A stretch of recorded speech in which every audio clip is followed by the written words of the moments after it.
Okay, hello. So, of course, I'm super excited. I say it every class, but I mean it. I have been, I'm in the past, I am notoriously bad at not just telling you guys what I'm working on as I'm working on it without having anything planned. So I tried my best not to all that much this time around, but you've probably seen like rumblings on Instagram about it.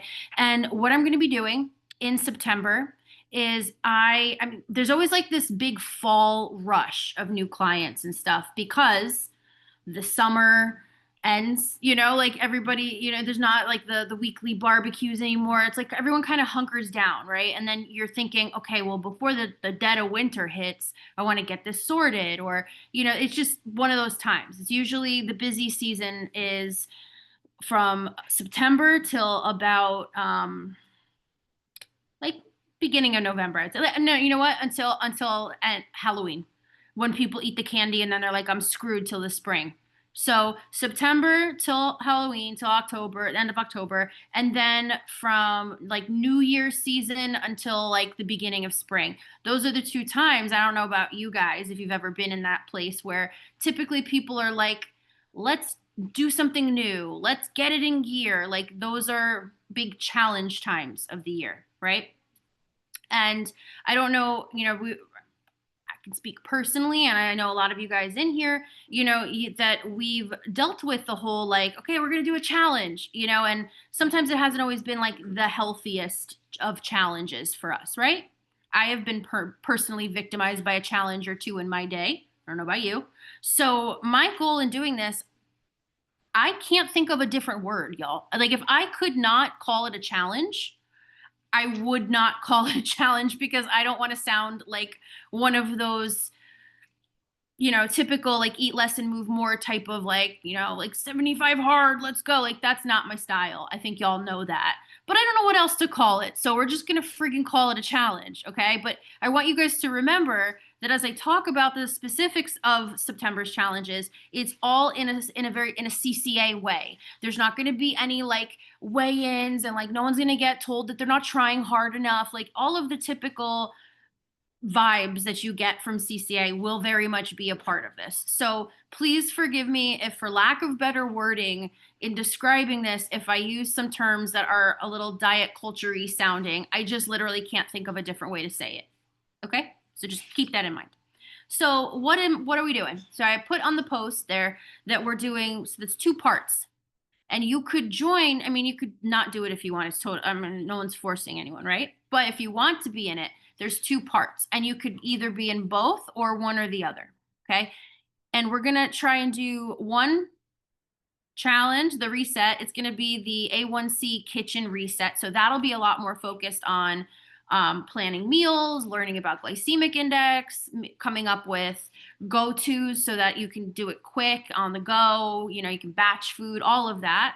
That's just going to be focused more on A1C, reducing A1C from a food standpoint.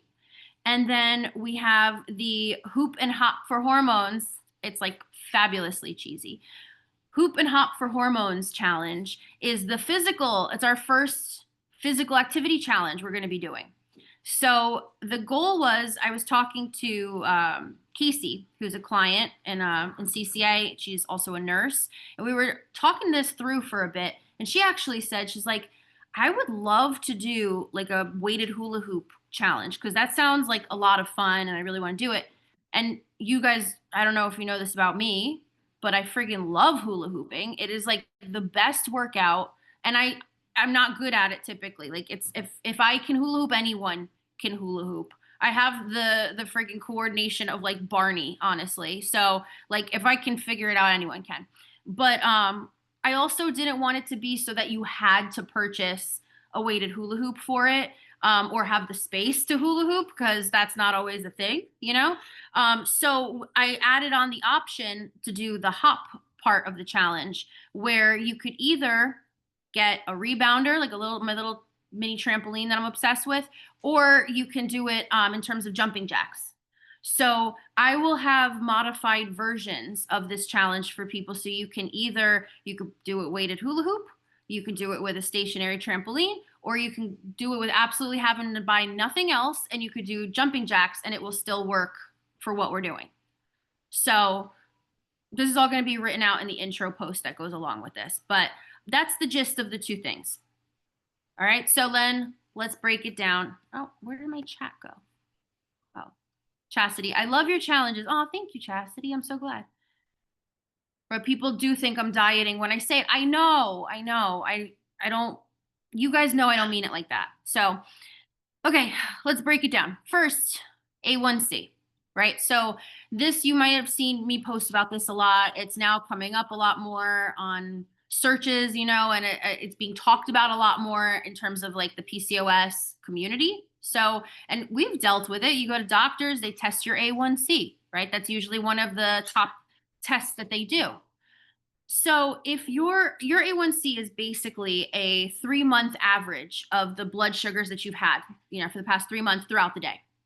It's the essential average of all of that, and they use that. They have it in a number value, and then that gives them insight into. Sorry if you hear him. Have a rough life back there getting his diaper changed. So, sorry. But what are you lotion?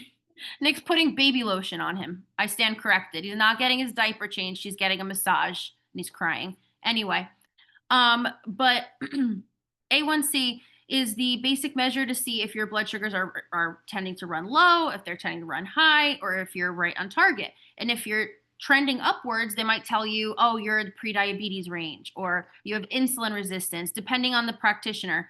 They mean the same thing. Pre-diabetes, insulin resistance, same shit. It's just whoever's treating you is what depends on what they'll call it. So if your A1C is trending high, then that means that your blood sugars tend to trend high. Now, all of this to say, you could also, if you go back and listen to the Zoom I did, I don't think it was last week, maybe the week prior. If you feel good, but or you feel like crap, but your labs are fine, right? So you could still have a normal A1C and still be dealing with insulin resistance in the form of reactive hypoglycemia. And so for those of you watching that have actually a lower A1C, you might feel like, oh, I'm good. If you're on the lower end, that can actually be showing you that it's still part of the insulin resistance family. And I'll explain why in a second. So you would still benefit from this challenge, even if you have a lower A1C. We're not going to do anything so extreme that it's going to be bad for anybody, but it's going to be especially beneficial for those who have any kind of issues with their insulin and blood sugars and stuff like that. So your A1C is your average, right? And now if you're talking about insulin resistance means that the amount of insulin, which is a hormone that breaks down the carbs that we eat, if the amount of insulin that your body knows to release for X amount of carbs, it sometimes is off for various reasons. And for some reason, your body thinks that you need more insulin than you actually do. So you release more insulin than you actually do. And that's where the issues happen. Because insulin is actually an androgenic hormone like testosterone. So it can cause a lot of the same issues in people who have PCOS that have high testosterone, like the facial hair, the acne, the excess body hair, the hair loss on your head, mood issues, sleep issues, weight issues, cravings, the whole nine, right? It can be coming from the insulin instead of the testosterone. So stay with me here, right? Okay. Now, if we release insulin to convert our carbs, and that's what keeps, because carbs turn to sugar, all carbs turn to sugar in the blood eventually, right? And your body's goal is to make that sugar usable so it doesn't go into your blood and raise your blood sugars, hence blood sugars, right? So insulin keeps you in an ideal range of blood sugars depending on what you're eating, how much your body needs to put you in a good range, right? Insulin resistance means the wires are crossed and you're releasing too much insulin for that. And what does that mean? That means that it drops your blood sugars. When you have too much insulin, it drops your blood sugars. And if you're looking at an A1C, which is an average blood sugar, and you're factoring in all of the times your blood sugar drops from getting too much insulin, it can incorrectly make your A1C lower than it actually is, or prevent doctors from seeing that you're actually going quite high and having a lot of up and downs because it averages out to be fine. So I hope I didn't rattle that off too fast. If you need to, definitely check out the Zoom I did a couple weeks back, the recording for that. So you can have insulin resistance if you're or prediabetes if your A1C is ranging low, but it's a lot more common if you see it tending to go upwards. So that's why we want to reduce it, right? We want to bring down your A1C, aka bring down your blood sugars, right? It's not easy to do, guys. If anyone tells you that this is something like, oh, it's just a matter of diet and exercise, like I'm sure all of us have heard throughout our whole lives, that sucks. Like that's not true. This is pretty difficult. You're not just trying to change the way you're eating or the way you're working out. You're trying to change how your body responds with insulin. So you're trying to fix that glitch in the computer that tells your body to make more insulin. That takes time. That's not going to happen in this 3-week challenge, right? But what we're going to do is set up a foundation that makes it really easy to focus on it. I'm going to give you guys like a game plan that is all mapped out so that once the challenge is over, you can continue it on your own.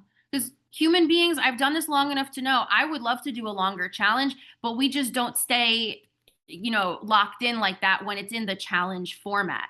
So that's why challenges usually are not very, very long. It's just our brains, right? So my goal is to give you guys like a really clear plan that after having those 3 weeks together, it's just going to become something innate that you continue on your own.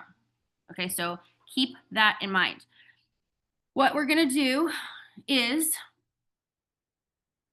oh my God, where am I in my notes? Okay, so the goal is to bring your A1C lower. You want to do, obviously, it's not just low carb. It's certain carbs. It's certain timing for carbs. And then it's making sure, more importantly, that your protein is up and that you're eating enough. You're eating frequently enough. You're not letting these long times lapse, things like that. And I'm not saying that you should always be perfect at it. I actually struggle with that quite a bit. So I'm excited to do this challenge and kind of show you guys how I rein it in and keep myself accountable too, right? So we're going to try and increase the amount that we're eating, the amount of protein we're having, but the goal is to do that without just being home all day and able to do that. Like we have jobs, we have lives, we have things to do. So I'm going to map that specific part out for you. We're also going to work on glycemic index, and I know I've done Zooms on that for you guys before, but I want to show you in practice what that kind of looks like if you're not sitting there with like a checklist at every day of your life, like how to make it more intuitive to know what is what on the glycemic index. And then I'm just going to show you guys some kitchen hacks that make it really easy to slop everything together and still have it be good. So that is coming. It's going to be, we're going to have the whole challenge, like both parts, the A1C reset and the hoop and hop. I'm going to have it all live in its own Facebook group. I have tried to talk to everyone. I know some people might not have Facebook, might not be into Facebook.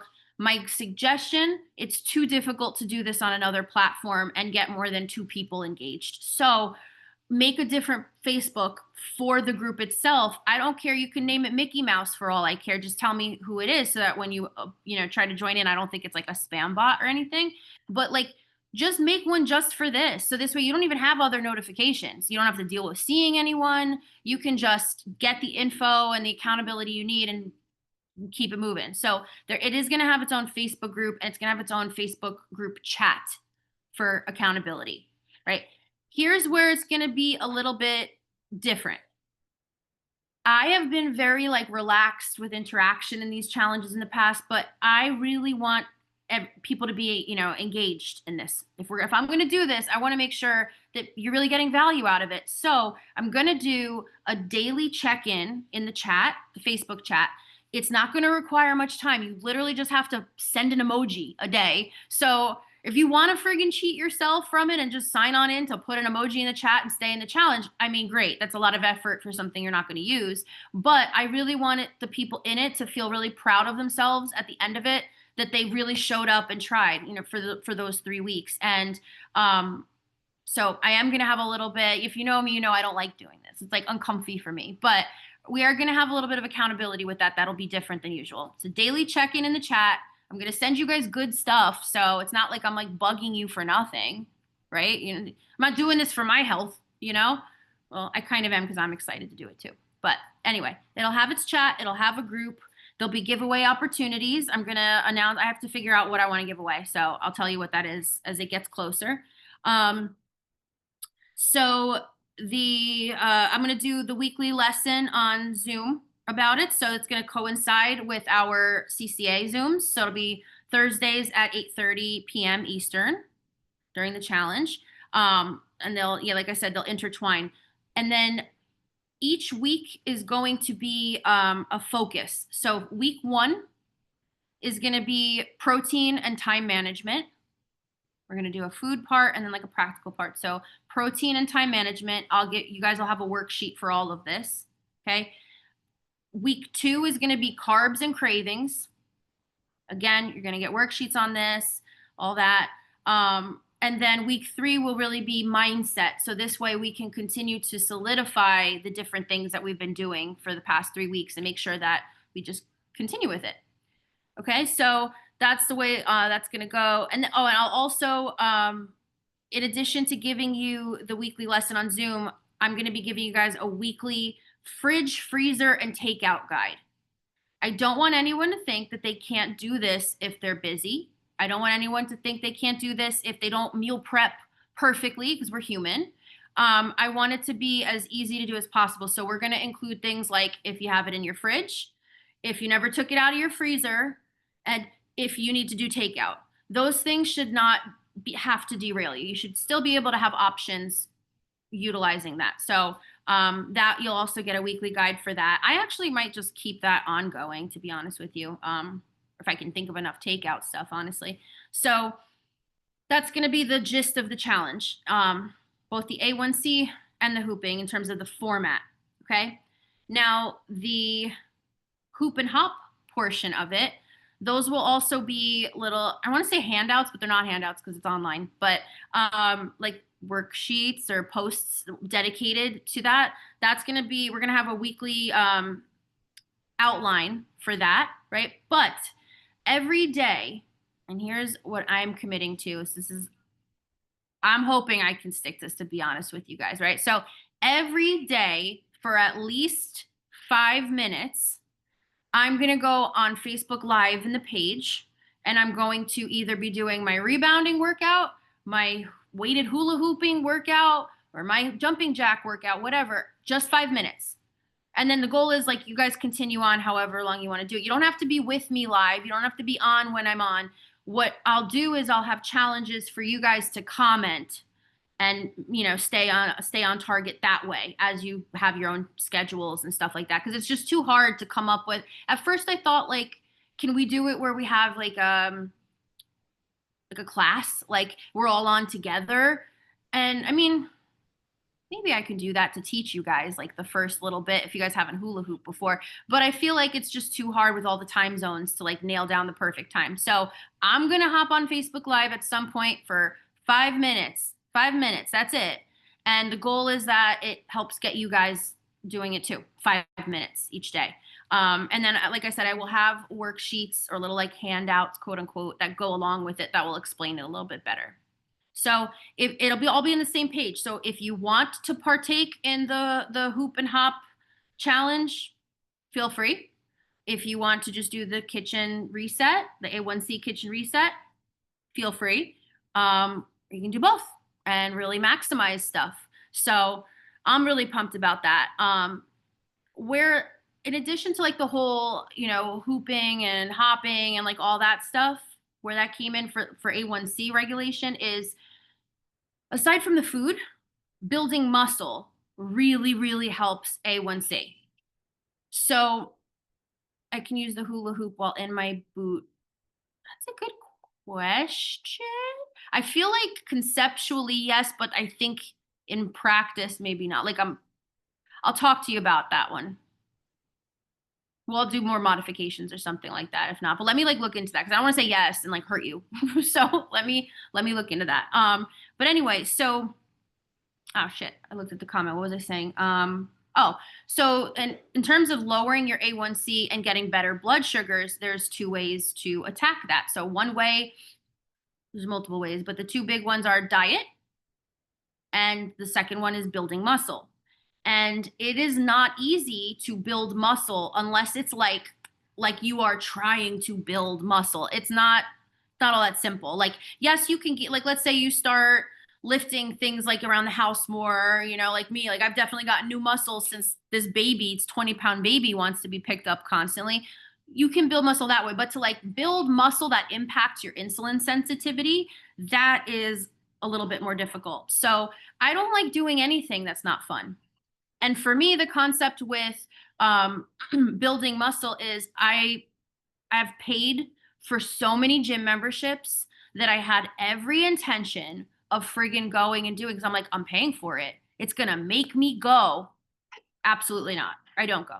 So, and I think a lot of that also has to do with I have a very disordered past with working out at the gym that I was at. I ended up like literally working at the gym that I went to so I could get a free membership so I could be there constantly before and after my shifts and like all of that. So I just, as much as I've healed in a lot of ways and I don't harbor that kind of feeling with working out, it's just not fun to me. I was really only going that obsessively because I was disordered. So for me, I really like physical activity that is either entertaining, stimulating, productive in some way. Like, I love gardening. I'll literally go lay a brick patio in my freaking yard before I ever go and, run on a treadmill.